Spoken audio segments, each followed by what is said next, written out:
Welcome to Coaching for Creatives with Kirsten. My name is Kirsti Call. I'm a therapist-trained life coach and a children's book author.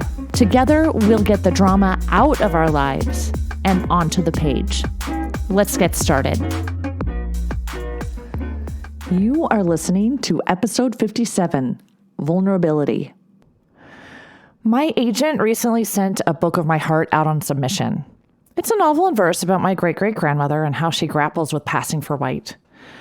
Rejection is normal in the publishing business. It usually doesn't really faze me at all when I get rejections on picture books or board books or chapter books. But I just got my first rejection for the novel, and it was like a knife to my heart. Let's face it, this novel isn't about a grumpy cow, or meowing if you're a cow, or smart ants that build a house. It's a novel about grief and loss juxtaposed by indescribable joy. So it feels vulnerable to even share it, let alone have editors read it and then decide it's not for them. Creative work is complicated and nuanced and vulnerable. Our best work is vulnerable, right? But in this day and age, it's extremely hard to be vulnerable. We want to be fully independent and capable and taking care of ourselves and our feelings all alone. Why are we afraid to be vulnerable? I think it's all about fear of rejection or fear of getting hurt. But vulnerability equals connection. Even on social media with artists or authors, when I know about their lives, when I see who they really are, when they share the good and the bad, I like them better. They feel like real people, and that resonates with me. So vulnerability is good. How do we help ourselves to be willing to be vulnerable? Number one, notice when you're feeling scared to share. So first, just notice what makes you feel vulnerable and ask yourself, why do you feel vulnerable in this moment? Number two, give yourself compassion. Don't judge yourself for feeling vulnerable. Don't judge yourself for hesitating to lay yourself bare. Give yourself grace. Number three, don't worry about others' opinions.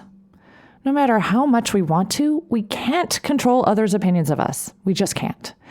And most people are focused on themselves and not you. That's just the way it is. What really matters is what you think of you, not what everyone else thinks.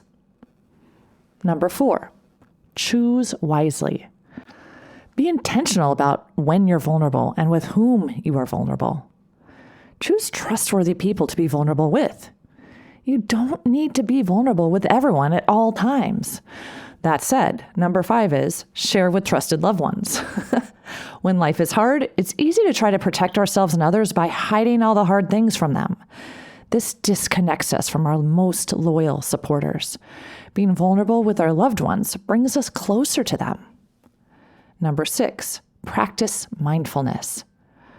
Be in the present moment with someone when you want to be vulnerable. Looking someone in the eye and really listening helps us be vulnerable, and it also helps the person we're interacting with be vulnerable also, which, of course, helps us connect even more deeply. Number seven, decide it's okay to be hurt. This is a really hard one.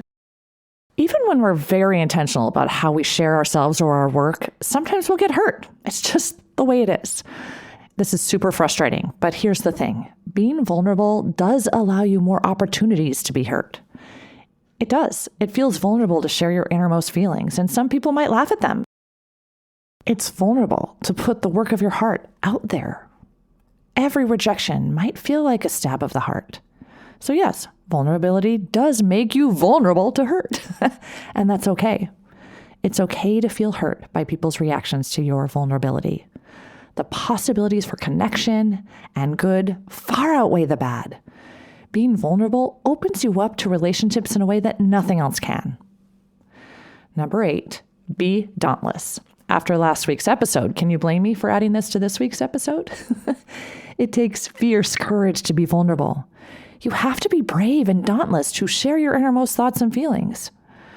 So, sharing your art and creativity is extraordinarily dauntless.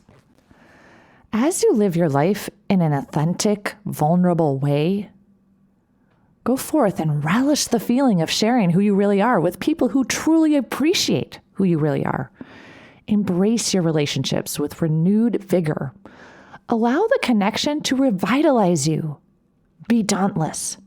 Be vulnerable. Until next time, keep smiling.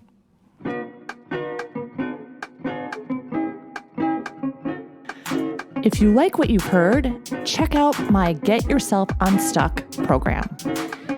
Go to KirstenCall.com. That's KirstineCall.com and schedule a free consultation today. Coaching for Creatives is produced by Kirsti Call. Music and audio engineering by James Call.